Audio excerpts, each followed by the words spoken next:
स्फटिकमणिर्मौक्तिकैर्मण्डिताङ्गः शुभ्रैरभ्रैरतम्रैरुपैर्चितैर्मुक्तपीयूषवर्षैः आनन्दीनः पुनीयाजैर्नलिनददाशङ्खपाणिर्मुकुन्दः भूपादौ यस्य नाभिर्यदसुरमिलञ्चन्द्रसूर्यौ कर्णावाशा शिरोदयमुखमपि दहनो यस्य वासोऽयमब्धिः अन्तस्तं यस्य विश्वं सुरनरकगो भोगिगन्धर्वदैत्यैः शिशिरं रम्यते तं त्रिभुवनवपुषं विष्णुमीशं नमामि।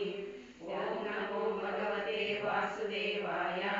शान्ताकारं भुजगशयनं पद्मनाभं सुरेशं विश्वाधारं गगनसदृशं मेघवर्णं शुभाङ्गं लक्ष्मीकान्तं कमलनयनं योगिहृद्यानगम्यं वन्दे विष्णुं भवभयहरं सर्वलोकैकनाथं मेघश्यामं पीतकौशेयवासं श्रीवत्सान्तं कौस्तुभोर्भासिताङ्गं पुण्योपेतं पुण्डरीकायताक्षं विष्णुं वन्दे सर्वलोकैकनाथं नमः समस्तभूतानामादिभूताय दुर्वृते अनेकरूपरूपाय विष्णवे प्रभविष्णवे सशङ्खचक्रं सकिरीटकुण्डलं सपीतवस्त्रं सरसीरुहेक्षणं सहारवक्षस्थलशोभितकौस्तुभं नमामि विष्णुं शिरसा चतुर्भुजं छायायां पारिजातस्य हेमसिंहासनोपरि आसीनं